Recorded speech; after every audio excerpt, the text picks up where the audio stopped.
할렐루야, 영상예배 나오신 여러분들을 예수님의 이름으로 환영하고 축복합니다. 오늘 우리가 함께 볼 말씀은 요한복음 17장에서 18장까지의 말씀인데요. 요한복음 17장에서 18장까지의 말씀을 간략하게 소개해드리고 읽도록 하겠습니다. 요한복음 17장에 보시면 기도장으로 많이 알려져 있는데요. 예수님이 십자가에 달리기 돌아가시기 전 자신과 제자들과 그리고 미래의 성도들을 위해서 중보기도하는 내용들이 나옵니다. 그리고 18장에 보시면 예수님이 체포당하시는 내용과 빌라도가 예수님을 십자가에 못 박도록 넘겨주는 내용이 나와요. 이것을 염두에 두시면서 17장에서 18장까지의 말씀을 함께 읽도록 하겠습니다. 예수께서 이 말씀을 하시고 눈을 들어 하늘을 우러러 이르시되 아버지여 때가 이르렀사오니 아들을 영화롭게 하사 아들로 아버지를 영화롭게 하게 하옵소서. 아버지께서 아들에게 주신 모든 사람에게 영생을 주게 하시려고 만민을 다스리는 권위를 아들에게 주셨음이로소이다. 영생은 곧 유일하신 참 하나님과 그가 보내신 자 예수 그리스도를 아는 것이니이다. 아버지께서 내게 하라고 주신 일을 내가 이루어 아버지를 이 세상에서 영화롭게 하였사오니 아버지여 창세전에 내가 아버지와 함께 가졌던 영화로서 지금도 아버지와 함께 나를 영화롭게 하소서. 세상 중에서 내게 주신 사람들에게 내가 아버지의 이름을 나타내었나이다. 그들은 아버지의 것이었는데 내게 주셨으며 그들은 아버지의 말씀을 지켰나이다. 지금 그들은 아버지께서 내게 주신 것이 다 아버지께로부터 온 것인 줄 알았나이다. 나는 아버지께서 내게 주신 말씀들을 그들에게 주었사오며 그들은 이것을 받고 내가 아버지께로부터 나온 줄을 참으로 아오며 아버지께서 나를 보내신 줄도 믿었사옵나이다. 내가 그들을 위하여 비옵나니 내가 비옵는 것은 세상을 위함이 아니요 내게 주신 자들을 위함이니이다. 그들은 아버지의 것이로소이다. 내 것은 다 아버지의 것이요 아버지의 것은 내 것이온데 내가 그들로 말미암아 영광을 받았나이다. 나는 세상에 더 있지 아니하오나 그들은 세상에 있사옵고 나는 아버지께로 가옵나니 거룩하신 아버지여 내게 주신 아버지의 이름으로 그들을 보존하사 우리와 같이 그들도 하나가 되게 하옵소서. 내가 그들과 함께 있을 때에 내게 주신 아버지의 이름으로 그들을 보존하고 지켰나이다. 그 중에 하나도 멸망하지 않고 다만 멸망의 자식뿐이오니 이는 성경을 응하게 함이니이다. 지금 내가 아버지께로 가오니 내가 세상에서 이 말을 하옵는 것은 그들로 내 기쁨을 그들 안에 충만케 가지게 하려 함이니이다. 내가 아버지의 말씀을 그들에게 주었사오매 세상이 그들을 미워하였사오니 이는 내가 세상에 속하지 아니함 같이 그들도 세상에 속하지 아니함으로 인함이니이다.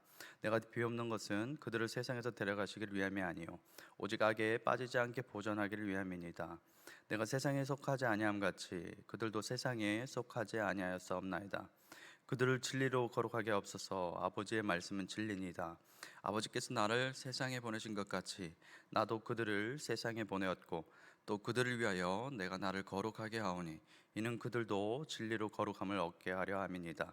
내가 비옵는 것은 이 사람들만 위함이 아니요 또 그들의 말로 말미암아 나를 믿는 사람들도 위함이니 아버지여 아버지께서 내 안에 내가 아버지 안에 있는 것 같이 그들도 다 하나가 되어 우리 안에 있게 하사 세상으로 아버지께서 나를 보내신 것을 믿게 하옵소서. 내가 주신 영광을 내가 그들에게 주었사오니 이는 우리가 하나 된 것 같이 그들도 하나 되게 하려 함이니이다. 곧 내가 그들 안에 있고 아버지께서 내 안에 계시어 그들도 온전함을 이루어 하나가 되게 하려 함은 아버지께서 나를 보내신 것 같이 또 나를 사랑하심 같이 그들도 사랑하신 것을 세상으로 알게 하려 함이로소이다. 아버지여 내게 주신 자도 나에 있는 곳에 나와 함께 있어 아버지께서 창세 전부터 나를 사랑하심으로 내게 주신 나의 영광을 그들로 보게 하시기를 원하옵나이다. 의로우신 아버지여 세상이 아버지를 알지 못하여도 나는 아버지를 알았사옵고 그들도 아버지께서 나를 보내신 줄을 알았사옵나이다. 내가 아버지의 이름을 그들에게 알리게 하였고 또 알게 하리니 이는 나를 사랑하신 사랑이 그들 안에 있고 나도 그들 안에 있게 하려 함이니이다. 18장입니다. 예수께서 이 말씀을 하시고 제자들과 함께 기드론 시내 건너편으로 가시니 그곳에 동산이 있는데 제자들과 함께 들어가시니라. 그곳은 가끔 예수께서 제자들과 모이신 곳이므로 예수를 파는 유다도 그곳을 알더라. 유다가 군대와 대제사장들과 바리새인들에게서 얻은 아랫사람들을 데리고 등과 횃불과 무기를 가지고 그리로 오는지라. 예수께서 그 당할 일을 다 아시고 나아가 이르시되 너희가 누구를 찾느냐 대답하되 나사렛 예수라 하거늘 이르시되 내가 그니라 하시니라. 그를 파는 유다도 그들과 함께 섰더라. 예수께서 그들에게 내가 그니라 하실 때에 그들이 물러가서 땅에 엎드러지는지라. 이에 다시 누구를 찾느냐고 물으신대 그들이 말하되 나사렛 예수라 하거늘 예수께서 대답하시되 너에게 내가 그니라 하였으니 나를 찾거든 이 사람들이 가는 것은 용납하라 하시니 이는 아버지께서 내게 주신 자 중에서도 하나도 알지 아니하였사옵나이다 하신 말씀을 응하게 하려 함이로라. 이에 시몬 베드로가 칼을 가졌는데 그것을 빼어 대제사장의 종을 쳐서 오른편 귀를 베어버리니 그 종의 이름은 말고라. 예수께서 베드로더러 이르시되 칼을 칼집에 꽂으라. 아버지께서 주신 잔을 내가 마시지 아니하겠느냐 하시니라. 이에 군대와 천부장과 유대인의 아랫사람들이 예수를 잡아 결박하여 먼저 안나스에게로 끌고 가니 안나스는 그 해의 대제사장인 가야바의 장인이라. 가야바는 유대인들에게 한 사람의 백성을 위하여 죽는 것이 유익하다고 공고하던 자더라. 시몬 베드로와 또 다른 제자 한 사람이 예수를 따르니 이 제자는 대제사장과 아는 사람이라. 예수와 함께 대제사장의 집들에 들어가고 베드로는 문 밖에 서 있는지라. 대제사장을 아는 그 다른 제자가 나가서 문 지키는 여자에게 말하여 베드로를 데리고 들어오니 문 지키는 여종이 베드로에게 말하되 너도 이 사람의 제자 중 하나가 아니냐 하니 그가 말하되 나는 아니라 하고 그때가 추운 거로 종과 아래 사람들이 불을 피우고 서서 쬐니 베드로도 함께 서서 쬐더라. 대제사장이 예수에게 그의 제자들과 그의 교훈에 대하여 물으니 예수께서 대답하시되 내가 드러내놓고 세상에 말하여노라.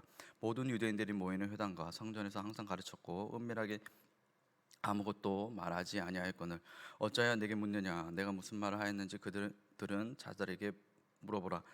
그들이 내가 하던 말을 아느니라. 이 말씀을 하심에 곁에 섰던 아랫 사람 하나가 손으로 예수를 쳐 이르되 내가 대제사장에게 이같이 대답하느냐 하니 예수께서 대답하시되 내가 말을 잘못하였으면 그 잘못한 것을 증언하라. 잘하였으면 내가 어찌하여 나를 치느냐 하시더라. 안나스가 예수를 결박한 그대로 대제사장 가야바에게 보내니라. 시몬 베드로가 서서 불을 쬐더니 사람들이 묻되 너도 그 제자 중 하나가 아니냐. 베드로가 부인하여 이르되 나는 아니라 하니 대제사장의 중 하나는 베드로에게 귀를 잘린 사람의 친척이라 이르되 내가 그 사람과 함께 동산에 있던 것을 내가 보지 아니하였느냐. 이에 베드로가 또 부인하니 곧 닭이 울더라. 그들이 예수를 가야바에게 관정으로 끌고 가니 새벽이라. 그들은 더럽힘을 받지 아니하고 유월절 잔치를 먹고자 하여 관정에 들어가지 아니하더라. 그러므로 빌라도가 밖으로 나가서 그들에게 말하되 너희가 무슨 일로 이 사람을 고발하느냐. 대답하여 이르시되 이 사람이 행악자가 아니었더라면 우리가 당신에게 넘기지 아니하였겠나이다. 빌라도가 이르되 너희가 그를 데려다가 너희 법대로 재판하라. 유대인들이 이르되 우리에게는 사람을 죽이는 권한이 없나이다 하니 이는 예수께서 자기가 어떠한 죽음으로 죽을 것을 가리켜 하신 말씀을 응하게 하려 함이로라. 이에 빌라도가 다시 관정에 들어가 예수를 불러 이르되 내가 유대인의 왕이냐. 예수께서 대답하시되 이는 내가 스스로 하는 말이냐. 다른 사람들이 나에 대하여 내게 한 말이냐. 빌라도가 대답하되 내가 유대인이냐. 내 나라 사람과 대제사장들이 너를 내게 넘겼으니 내가 무엇을 하였느냐. 예수께서 대답하시되 내 나라는 이 세상에 속한 것이 아니라 만일 내 나라가 이 세상에 속한 것이었더라면 내 종들이 싸워 나로 유대인들에게 넘겨지지 않게 하시리라. 이제 내 나라는 여기에 속한 것이 아니니라. 빌라도가 이르되 그러면 내가 왕이 아니냐. 예수께서 대답하시되 내 말과 같이 내가 왕이니 내가 이를 위하여 태어났으며 이를 위하여 세상에 왔나니 곧 진리에 대하여 증언하려 함이로라. 무릇 진리에 속한 자는 내 소리를 듣느니라 하신대 빌라도가 이르되 진리가 무엇이냐 하더라. 이 말을 하고 다시 유대인들에게 나가서 이르되 나는 그에게서 아무 죄도 찾지 못하였노라. 유월절이면 내가 너희에게 한 사람을 놓아주는 전례가 있으니 그러면 너희는 내가 유대인의 왕을 너희에게 놓아주기를 원하느냐 하니 그들이 또 소리를 질러 이르되 이 사람이 아니라 바라바라 하니 바라바는 강도였더라. 아멘. 오늘 우리가 이 말씀을 가지고 십자가에서 잠시 묵상해보고 알아보려고 합니다. 많은 사람들이 예수님을 피하면 죄의 용서를 떠올리시는 분들이 많습니다.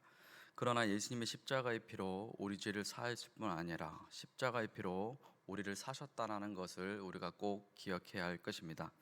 요한계시록 5장 9절에도 보면 이렇게 말씀합니다. 그들이 새 노래를 불러 이르되 두루마리를 가지고 그 인봉을 떼기에 합당하시도다. 일찍이 죽임을 당하사 각 족속과 방언과 백성과 나라 가운데서 사람들을 피로 사서 하나님께 드리셨다고 이렇게 말씀을 했어요. 저와 여러분들은 누구의 것입니까? 예수님의 피로 산 하나님의 것이 되었습니다. 사람들을 피로 사서 하나님께 드리셨다고 말씀하실 때 여기에 많은 의미가 담겨져 있는 거예요. 이전에는 우리 마음대로 살았다면 이제는 하나님의 것이 되었으므로 우리가 마음대로 살 수 없고 하나님의 말씀대로 살아야 될 줄로 믿습니다. 사도 바울도 이렇게 고백을 합니다. 내가 그리스도와 함께 십자가에 못 박혔나니 그런즉 이제는 내가 사는 것이 아니요 오직 내 안에 그리스도께서 사시는 것이라. 그리고 갈라디아서 5장 24절을 보면 그리스도 예수의 사람들은 육체와 함께 그 정욕과 탐심을 십자가에 못 박았느니라. 여기 나오는 그리스도 예수의 사람들은 누굽니까? 저와 여러분을 말씀하고 있는 것입니다. 구원받은 모든 성도들을 말씀하고 있는 것이죠. 구원받은 사람들은요, 마음대로 사는 인생이 아니라 예수님의 말씀 따라 살아야 되는 것이죠. 사람이 거듭나지 아니하면 하나님 나라에 들어갈 수 없다고 말씀하신 것처럼 자신의 이기적인 신앙과 육체의 욕심을 십자가 앞에 다 내려놓고 타락한 본성을 십자가 앞에 못 박고 나아가는 것입니다. 사람은 몸 밖으로 짓는 죄와 몸 안으로 짓는 죄가 있는데요, 이것은 하나님의 영광을 가리는 것이죠. 고린도전서 6장 18절에서 20절에 보면 음행을 피하라. 사람이 범하는 죄마다 몸 밖에 있거니와 음행하는 자는 자기 몸에 죄를 범하였느니라. 너희 몸은 너희가 하나님께로부터 받은 바 너희 가운데 계신 성령의 전인 줄을 알지 못하느냐. 너희는 너희 자신의 것이 아니라 값으로 산 것이 되었으니 그런즉 너희 몸으로 하나님께 영광을 돌리라. 이처럼 저와 여러분은 예수님의 피로 산 것이므로 내 몸이 내 것이 아니며 주님의 것이라는 사실을 꼭 기억해야 할 것입니다. 예수님의 십자가는 단순히 죄사함을 주기 위해서 못 박히신 것이 아니라 저와 여러분들을 거룩하게 하사 하나님께 영광을 올려드리기 위함인 것을 알 수가 있어요. 값으로 산 것이 되었으니 그런즉 너희 몸으로 하나님께 영광을 돌리라.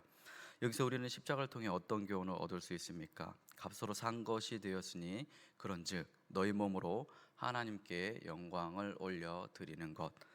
하나님께 영광을 돌리는 삶이란 무엇입니까? 첫째로 죄를 회개하고 주님 앞에 나아가는 것입니다.